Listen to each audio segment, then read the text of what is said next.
Queria convidar os irmãos a abrirem a palavra de Deus em Atos, capítulo 16. Eu farei a leitura do versículo 6 ao versículo 10. Eu peço que você acompanhe com bastante atenção a leitura do texto da palavra do Senhor. Atos 16, do versículo 6 ao versículo 10. Durante esse ano, nós temos pensado aqui na igreja sobre o Deus que governa. E nessa noite, ou melhor, nesse mês de agosto, nós estaremos pensando mais especificamente sobre o Deus que governa por meio do seu Espírito, descobrindo esse Deus maravilhoso que governa por meio do seu Espírito.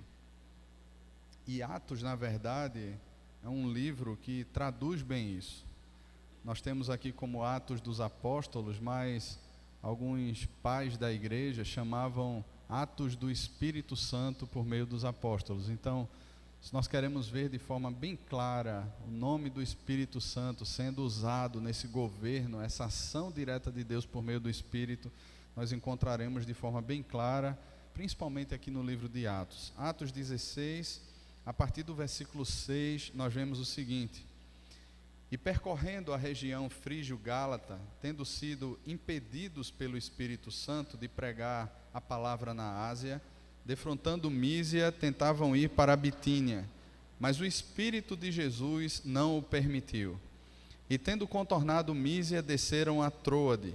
À noite sobreveio a Paulo uma visão na qual um varão macedônio estava em pé e lhe rogava, dizendo: Passa a Macedônia e ajuda-nos.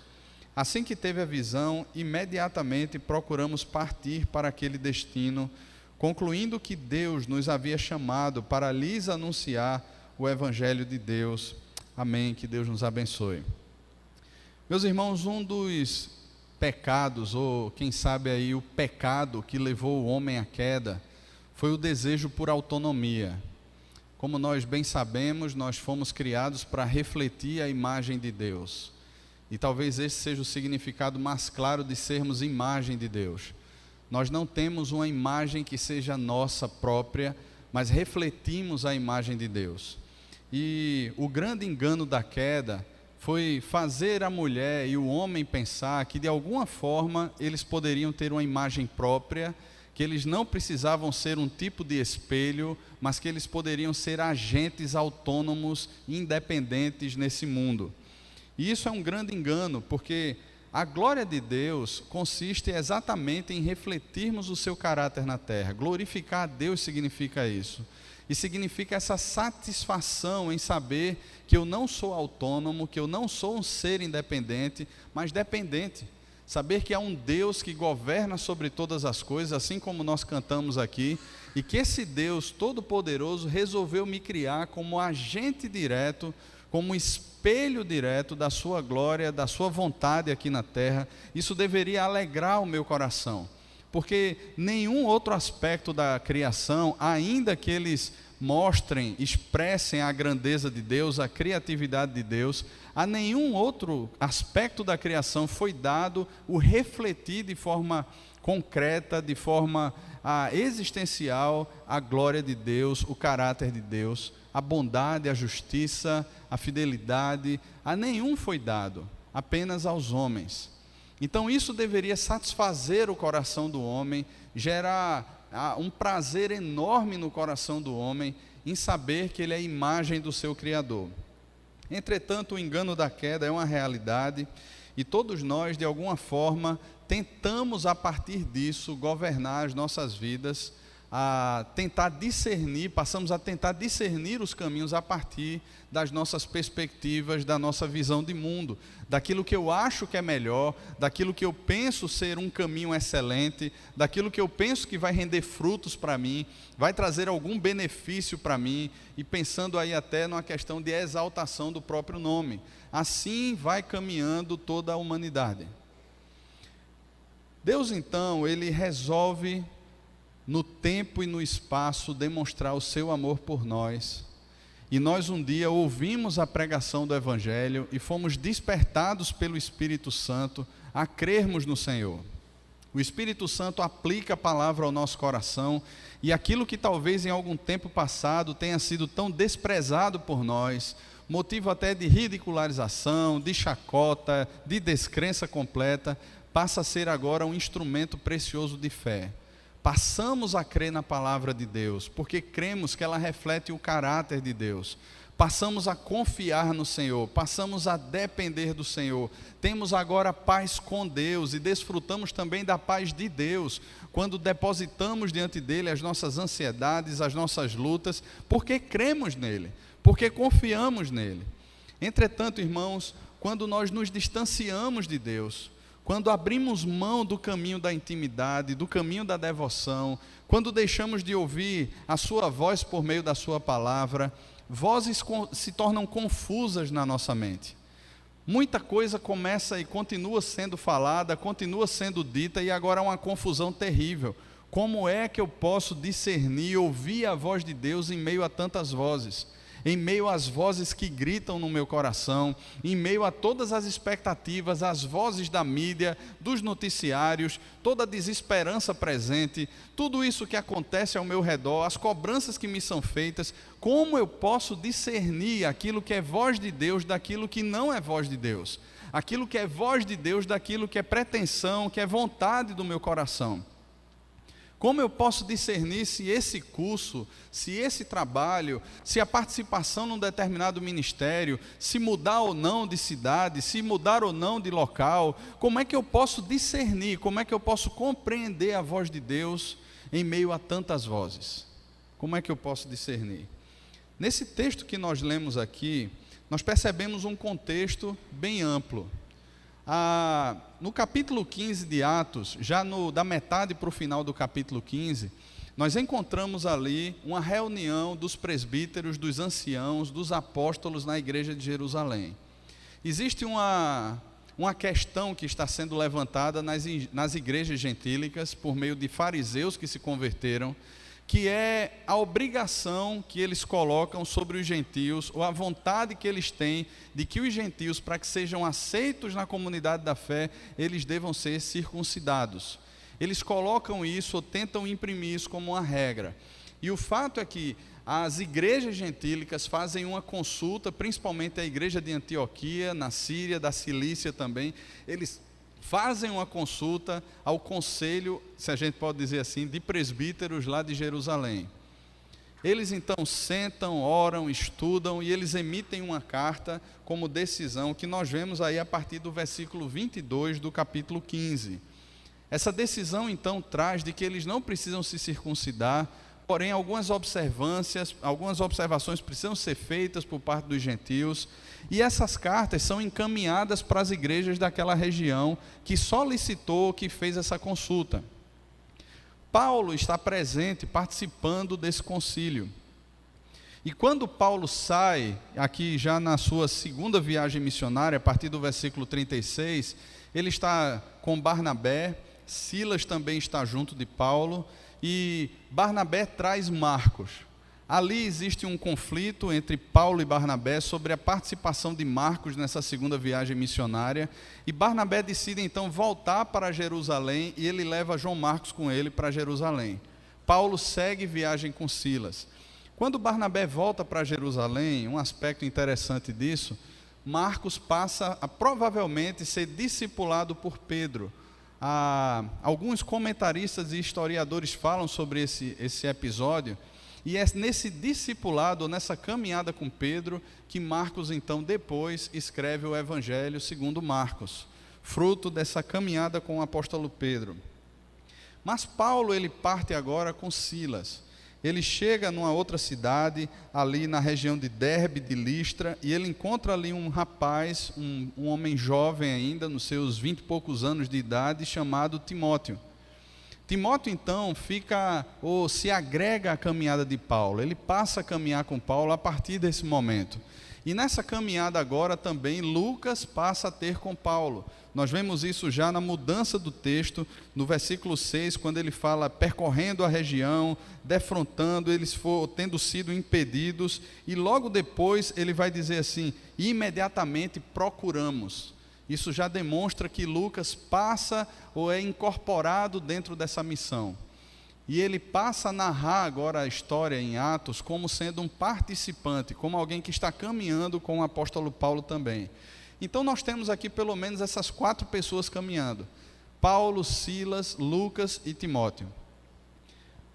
Paulo, além de levar cartas junto com Silas, ele é um estrategista.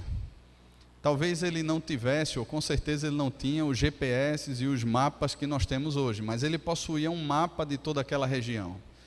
Ele conhecia as cidades, principalmente as maiores cidades.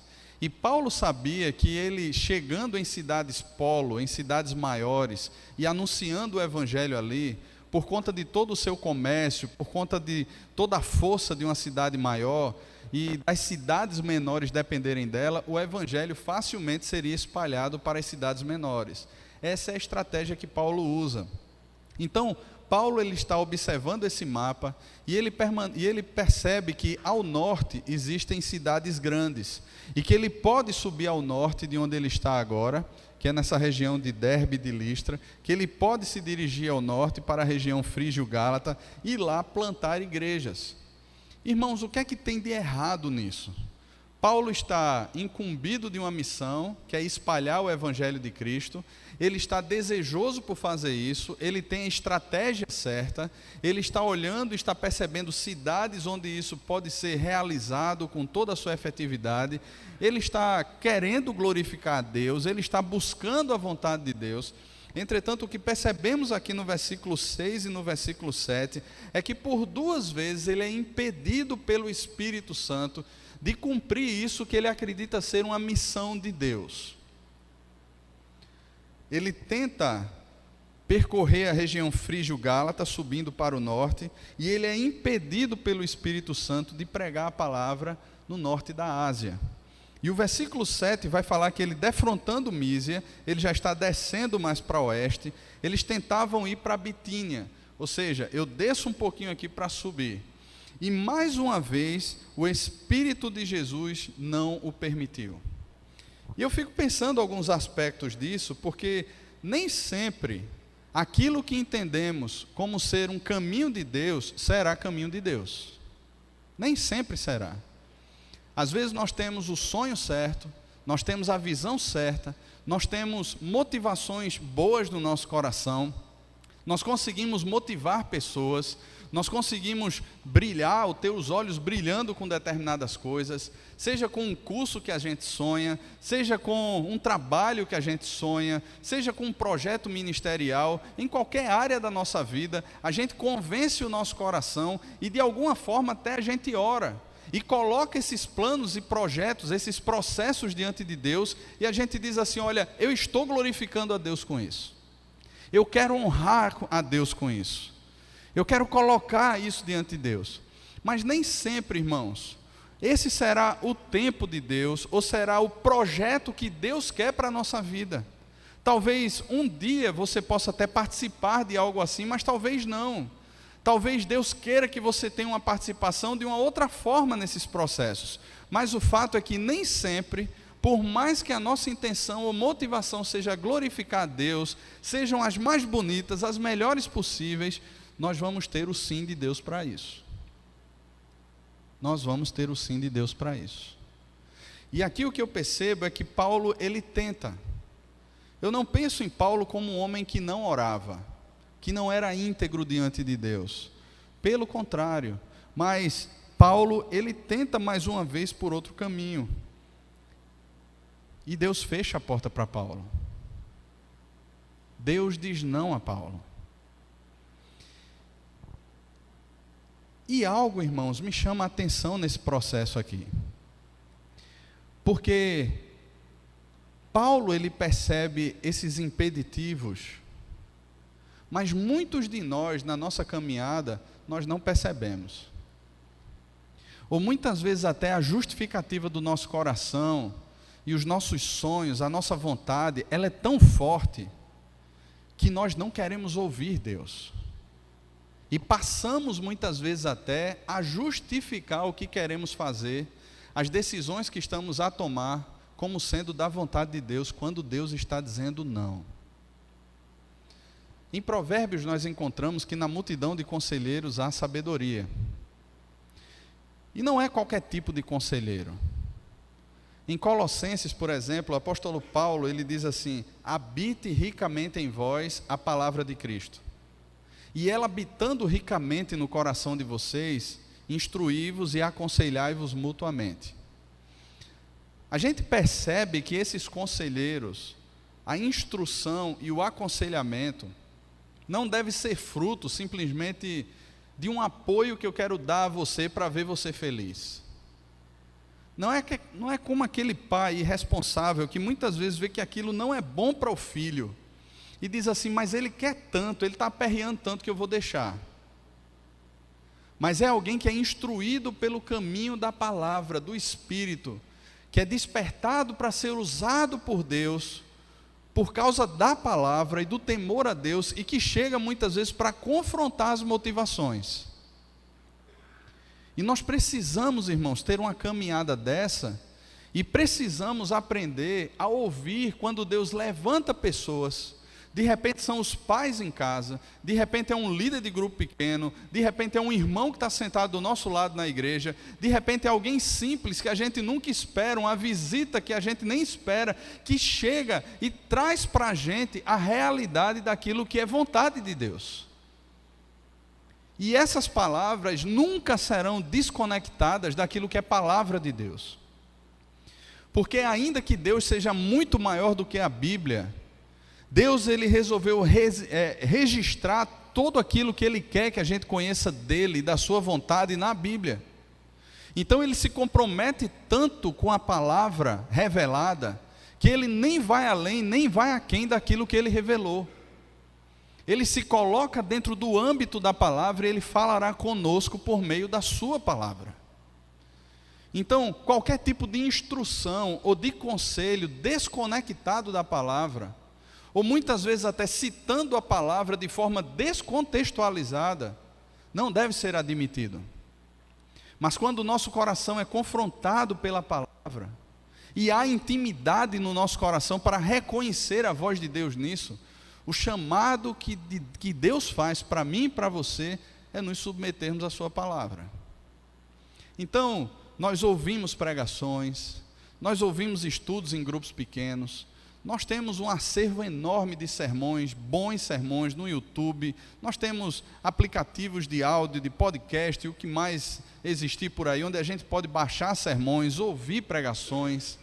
Nós temos uma quantidade grande, boa de músicas que são bíblicas, que têm conteúdo bíblico. Nós temos o nosso tempo de oração, a nossa devocional, o nosso momento em que sentamos. Nós temos as nossas conversas com crentes, onde a gente pode ouvir a palavra de Deus, onde a gente pode exortar, onde a gente pode falar para o outro a palavra de Deus. E em meio a tudo isso, Deus fala conosco. Mas quando nós não estamos com a sensibilidade do Espírito para percebermos a voz de Deus, ou quando nós decidimos seguir o nosso coração, nós vamos achar que os nossos processos, os nossos projetos, com a aparência de Deus, eles glorificarão a Deus e nós seguiremos esses projetos. Mas no final, irmãos, nós vamos perceber que a intenção desses projetos todos não era a exaltação de Deus, não era a glória de Deus no final, mas era de alguma forma a nossa própria glória. Era um ídolo que existe dentro do coração, que tem toda uma aparência de ser bom, mas que se torna o nosso maior pecado, que se torna a nossa própria queda, e nós somos arrastados por isso, como que crendo nisso, mas o final é caminho de morte, porque não resolvemos no nosso coração não ouvir a voz de Deus. O fato aqui é que Paulo ele tem intimidade com Deus, e ele percebe esses impeditivos que Deus coloca como sendo a voz de Deus dizendo não. Então agora ele vai até Troade. Troade é uma cidade costeira. Ele chega em Troade. E lá em Troade, à noite, sobreveio a Paulo uma visão. De repente, Paulo poderia pensar: Deus disse não e agora eu vou ficar desamparado. Deus fechou essa porta de emprego, Deus fechou esse relacionamento, Deus me deu um não, e agora eu vou ficar desesperado, vou ficar desamparado aqui. O que é que eu vou ouvir agora? Quem é que vai falar comigo? Quem é que vai mostrar alguma coisa? Deus não vai mostrar nada? Não, irmãos. Nós somos amparados pela presença e pela direção do Senhor. E é exatamente isso que acontece com Paulo. Paulo, quando chega em Troade, à noite, sobreveio a ele uma visão, na qual um varão macedônio estava em pé e lhe rogava, dizendo: passa a Macedônia e ajuda-nos. Deus, ele não desampara os seus discípulos. Deus, ele não desampara. Deus não nos deixa perdidos, como de repente até pessoas órfãs, olhando para a vida e dizendo assim: olha, eu não tenho quem me ampare, eu não tenho quem fale comigo, eu não sei o que fazer, eu não sei para onde vou, eu não sei que resposta eu dou, eu não sei suprir as expectativas de ninguém, e agora eu entro numa crise profunda. Deus não nos deixa assim. E essa sensibilidade, fruto dessa intimidade com Deus, nos leva a perceber os sinais que Deus nos dá. Aqui com Paulo, Paulo tem uma visão de um homem que ele chama de varão macedônio, que aparece de frente a ele. Eu não sei se Paulo percebeu isso pela vestimenta desse homem, pela forma de falar desse homem, mas o fato é que ele narra isso para Lucas, e Lucas coloca exatamente assim: era um varão macedônio. E esse varão faz um rogo a Paulo. Ele faz um pedido a Paulo, que a expressão aqui é como se ele arrancasse aquilo do fundo do coração. Existem pedidos que nós fazemos que nós não damos tanta importância a eles. Existem pedidos de ajuda que eles são até irrelevantes, que eles são simples. Me ajuda a pegar alguma coisa, me ajuda com esse peso, compartilha isso aqui comigo. São coisas mais simples, que de repente não vão exigir da pessoa uma participação para que a gente conclua aquilo que a gente quer fazer. Mas o pedido que ele faz aqui, a forma como ele expressa isso, é uma forma como se fosse de vida ou de morte.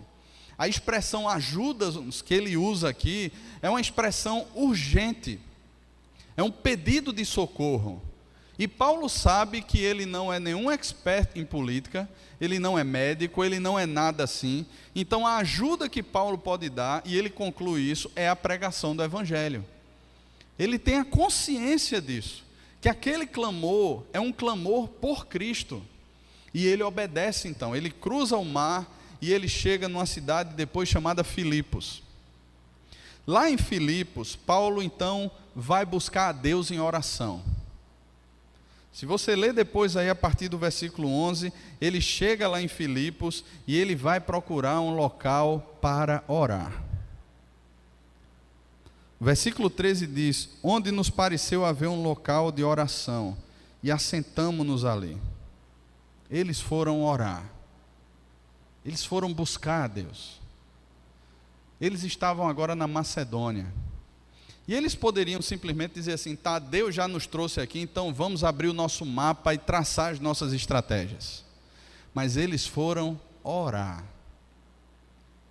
Eles não foram discernir o seu caminho a partir das lógicas do mercado. Eles não foram discernir os seus caminhos, ou o seu caminho agora na Macedônia, a partir dos achismos do coração, mas eles foram orar. Eles pararam para buscar a Deus. E aí então ali algumas mulheres estão presentes, e Paulo prega, e uma mulher chamada Lídia, da cidade de Tiatira, vendedora de púrpura, temente a Deus, ela está escutando a pregação. O Senhor abre o coração dela para entender o que Paulo diz. Ela foi batizada, toda a sua casa, e ela pede a Paulo: se julgais que sou fiel ao Senhor, entrai na minha casa e aí ficai. Nos constrangeu a isso. Ali é o início da igreja na cidade de Filipos. Depois tem um episódio de uma jovem adivinhadora, e alguns homens ganhavam dinheiro com as adivinhações dessa jovem. E Paulo então freia aquele negócio. E aqueles homens perdem a sua renda. E o que acontece é que eles promovem um tumulto dentro da cidade, e Paulo então é açoitado junto com Silas, e eles são presos. Agora imagina você, na nossa mente mimimi, na nossa mente cheia de vitimização. ou na nossa mente da teologia da prosperidade. Se Deus me chamou para viver a vontade dele, é porque o negócio vai ser bom. É porque eu vou ter lucro. É porque aquela mulher, aquele homem finalmente vai chegar na minha vida. É porque eu vou prosperar. Ou então é porque eu vou me sentir bem diante das perspectivas que os homens traçam como se sentir bem. Eu vou encontrar essa tal felicidade. Eu vou aliviar o meu ego, eu vou ter arrepios. Aquele lugar ali vai ser tremendo. Vai ser bom demais. E agora Paulo está, depois de levar uma surra, preso. E é interessante, irmãos, porque Paulo não está na prisão seguindo esses caminhos que muitas vezes o nosso coração quer seguir. De autojustificação, eu não mereço passar por isso. Mas Paulo compreende que aquilo faz parte de um plano de Deus. Faz parte do caminho de Deus para a vida dele. E ele sabe que o sofrimento é talvez a melhor escola de Deus para ensinar o nosso coração e para mostrar ao nosso coração que ele é orgulhoso e que precisa se submeter ao senhorio de Cristo. Em meio ao sofrimento, em meio às limitações, que nós percebemos que nós somos finitos, que nós não somos tão bons, que nós não somos nenhum tipo de super-herói, mas que nós cremos num Deus que tem uma vontade que é boa, agradável e perfeita, e que tem conduzido a minha vida, ainda que seja para açoites e prisões. Diante disso, o que é que Paulo e Silas fazem? Eles louvam a Deus na prisão. Eles estão cantando, estão exaltando o ser de Deus, estão exaltando o plano de Deus, os feitos de Deus, a vontade de Deus na vida deles. E olha que não estava sendo algo tão bom assim. Mas eles estão louvando a Deus. Enquanto eles louvam a Deus, algo acontece. O terremoto vem, as celas se abrem. Imagina você um episódio desse aqui na penitenciária do Curado acontecendo. Terremoto ali, as celas se abrem. O que é que você acha que os homens iriam fazer? Se sem terremoto e com cela fechada existe fuga em presídio, imagina as celas abertas agora. E o carcereiro, quando chega ali naquele momento, ele diz assim: pronto, me quebrei. Todo mundo fugiu. Quando as autoridades perguntarem, ou vão me matar ou eu vou ser sentenciado à prisão. Então, peraí, deixa eu dar um jeito no meu problema. Eu mesmo vou tirar a minha vida. E aí Paulo diz assim: não faças isso, estamos todos aqui. E Deus criou aquele momento ali de sofrimento, de prisão, onde as marcas estavam no corpo, onde a dor estava presente no corpo, para alcançar aquele carcereiro e toda a sua casa. E é exatamente isso que acontece. Então, irmãos, ouvir a vontade de Deus, perceber o caminho de Deus, não implica dizer que nós não passaremos por sofrimento. Não implica dizer que as coisas serão às mil maravilhas. Mas uma coisa está presente no coração de Paulo. Nós percebemos isso, por exemplo, na carta aos Filipenses. Quantas vezes Paulo, preso ali enquanto escreve aquela carta, fala sobre alegrai-vos no Senhor, sobre estar satisfeito no Senhor, sobre olhar para o Senhor, sobre perceber a sua vida completamente absorvida no Senhor.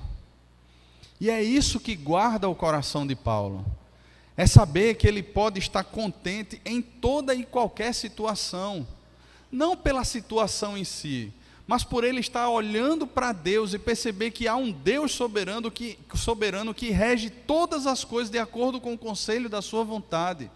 Por perceber que todas as coisas que acontecem comigo cooperam para o meu bem, porque é uma ação direta em meio a todas essas coisas do próprio Deus, para forjar em mim a imagem do seu Filho, para que eu me pareça mais com o Senhor Jesus, para que eu perceba mais todo o potencial de destruição que há no meu coração, e deponha as minhas armas diante do Senhor, dizendo assim: Senhor, eu sou fraco, eu sou miserável, Senhor, me sustenta. E nesses processos, Deus trata com o nosso coração, e nos conforma à imagem do seu Filho. Sabe, irmãos, eu penso que nós temos desafios tremendos para os nossos dias. Principalmente porque essa obediência de Paulo, essa servidão de Paulo, a forma como eles se colocam aqui diante do Senhor, é fruto de fé.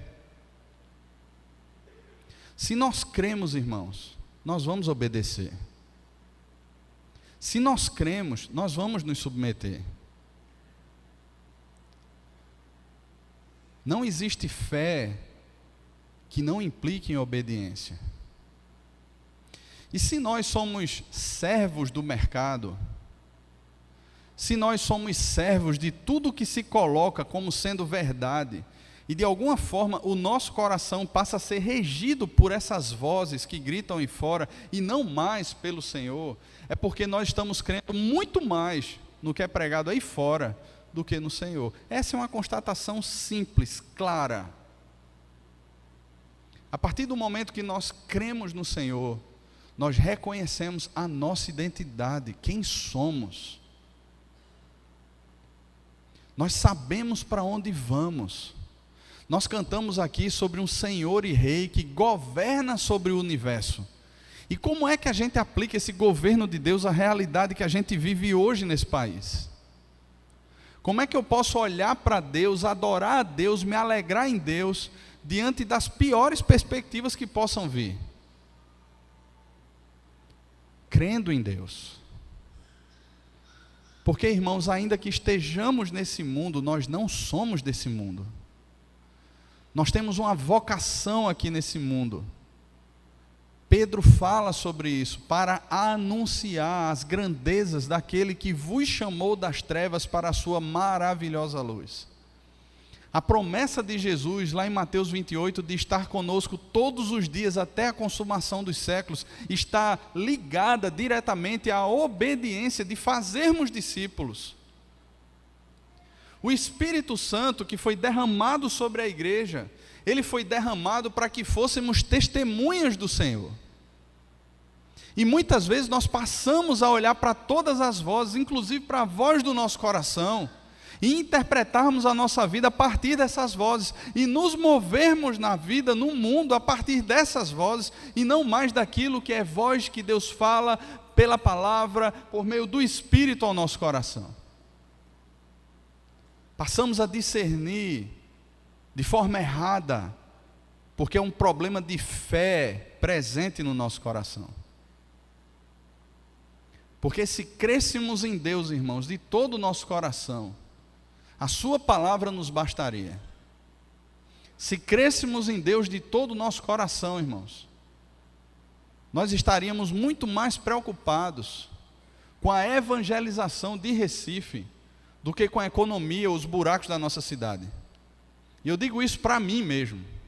Se crêssemos em Deus de todo o nosso coração, a nossa preocupação maior seria conhecer mais a Deus e torná-lo ainda mais conhecido.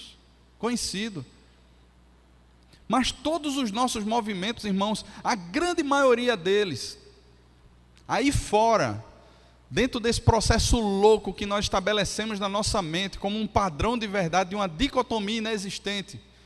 Lá fora eu saio para matar o meu leão, aqui dentro eu tenho fé. Aqui dentro eu levanto a mão, aqui dentro eu me arrepio, aqui dentro eu creio na palavra, mas lá fora não. Lá fora é o mundo real. É onde o bicho pega, é onde as coisas acontecem. Eu não tenho tempo para isso. Lá eu tenho que estar focado nas minhas metas, em outras coisas. E essas são as vozes que gritam no nosso coração, tentando dar para nós uma identidade que nós não temos mais. Porque se de fato somos cidadãos do reino de Deus, nós somos conduzidos pela palavra e pelo Espírito de Deus. Não é mais o nosso coração quem grita para nós, quem dita as regras. Não é mais esse mundo que grita para nós e dita as regras, mas é o próprio Deus. E Paulo se coloca junto com os outros nessa posição. A obediência também, ela é a declaração mais clara de amor a Deus. Jesus fala isso em João capítulo 14, versículo 21. Aquele que tem os meus mandamentos e os guarda, esse é o que me ama.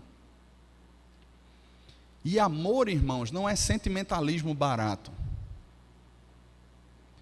Amor não é simplesmente nós participarmos de reuniões e sairmos de lá dizendo assim: hoje o negócio foi bombado. Hoje eu senti um frio na espinha. Amor não é isso não. Porque hoje nós temos aí praticamente 30% da população brasileira que se diz evangélica por meio de arrepios e que não obedecem à palavra. Que lotam as igrejas atrás do doador, daquele que vive doando as coisas, como se fosse um garçom ou um tipo de empregado que eu peço e ele tem que me servir, mas que não obedece à palavra. E não obedece porque não ama. Se nós amamos de fato, nós guardamos a palavra. Salmo 119, guardei a tua palavra no meu coração para não pecar contra ti. Nós passamos a obedecer os imperativos de Deus. Não de forma legalista, não, porque eu tenho que obedecer, eu tenho que fazer isso, e se você não fizer, você é mais miserável do que eu. Não é isso, mas é porque nós amamos a Deus. Imagina um relacionamento onde você diz que ama a pessoa e faz tudo o que a pessoa não gosta. Que tipo de relacionamento é esse? Ou quem suportaria viver um relacionamento desse? Eu amo a pessoa. Quando minha namorada chega lá em casa, rapaz, eu escovo os dentes. Escovo os dentes quando ela vem. Coloco aquele perfume, pintei o cabelo, aquela coisa toda. Fico lá um príncipe. Mas quando ela sai da minha presença ali, ou quando eu saio daquele momento de encontro marcado, agora é que são elas. Eu uso o que eu quiser, eu falo o que eu quiser, eu faço o que eu quiser, porque a vida é minha, ninguém se meta nela não. Que tipo de comprometimento é esse? Esse amor que é vendido pela mídia e amplamente divulgado por pessoas que não conhecem a Deus, parece que é comprado e é vivenciado pelos crentes como sendo a verdade. Mas o amor bíblico, ele se expressa em obediência, porque ama. Não é porque tem ou que não tem que fazer, é porque ama. É porque percebe em Deus a sua vida completamente tomada. É porque se percebe completamente indigno de participar de uma mesa como essa. E olha para a cruz e diz assim: ali naquela cruz eu não sei porque Jesus me amou, mas o fato é que Ele me amou. E hoje eu tenho paz com Deus, e hoje eu posso participar da mesa da intimidade de Deus e ser servido pelo próprio Cristo, me chamando a mais intimidade com Ele. E isso enche o coração. E aí, irmãos, não passa a ser apenas o culto, mas passa a ser a vida, a expressão desse amor. E aí, quando isso toma o coração, os lábios conseguem conter? Não. Quando você está gostando muito de uma tecnologia, de alguma coisa, é incrível, a gente não consegue parar de falar disso. Aquilo toma o coração. A gente passa de alguma forma a amar, está encantado, enlaçado por aquilo ali. E quando é Deus, irmãos, o que Jesus diz é que os lábios não podem conter, porque a boca fala daquilo que enche o coração. E a gente fala, e a gente fala, e a gente se alegra, a gente se anima, não por causa das circunstâncias em si, mas por causa de Deus. E porque a gente percebe o caminho de Deus. A gente percebe a vontade de Deus, ainda que em meio a açoites e prisões, ou numa praia maravilhosa no Caribe, a gente está lá gozando, desfrutando aquele negócio, porque a gente sabe que é vontade de Deus. Então, se é para ir para o Caribe, bênção, eu vou desfrutar, mas se é para ser preso, bênção também, a gente vai desfrutar esse negócio. Porque é Deus. Porque é por amor a Deus. Porque eu não me compreendo mais fora desse amor. E é isso que passa a impulsionar o coração a obedecer. A obediência implica também, todos os dias, negar o meu ego, negar o meu eu, porque simplesmente estou satisfeito em Cristo. Não é mais a autonomia ou desejo por independência que gera essa satisfação, porque eu me vejo completamente ineficaz para tudo isso. Mas é a presença abundante do Espírito no coração. É por isso que Paulo fala lá em Efésios, no capítulo 5, enchei-vos do Espírito. Porque quando você se enche de qualquer outra coisa, vai haver dissolução. Mas do Espírito é diferente. Nós passamos a estar satisfeitos nele e sermos dirigidos por ele. E aí a gente passa a falar por meio de salmos, entoando cânticos, louvando a Deus. A vida flui a partir disso. Ela flui a partir dessa nova vida. Depois de Filipos, Paulo parte e vai para Tessalônica, sempre seguindo a voz de Deus, plantando igrejas ou confirmando igrejas segundo a vontade de Deus. E quando nós olhamos para o final da vida de Paulo, sozinho, numa prisão, em pé sobre os seus próprios dejetos, sentenciado e sabendo que a morte se aproxima, nós não vemos ali um coração frio, murmurante, mas um homem que afirma, já agora a coroa da justiça me está guardada, a qual o Senhor, reto juiz, dará a mim, não somente naquele dia, não dará naquele dia, não somente a mim, mas a todos quantos amam a sua vinda. Eu combati o bom combate, completei a carreira, guardei a fé.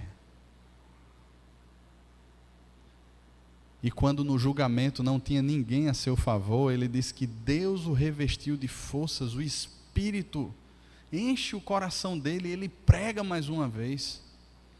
Ainda que ninguém tenha se levantado a favor de Paulo, ele prega mais uma vez, porque ele entende a oportunidade que Deus me dá, é para espalhar o seu evangelho, é para pregar a sua palavra, e ele se deixa encher e ele prega o evangelho. Irmãos, isso não é só para Paulo, não é só para Timóteo, não é só para Silas, não é só para Lucas, para Pedro. Isso não é só para pastor, para Jaimson que está lá, indo para ir ao Aretê.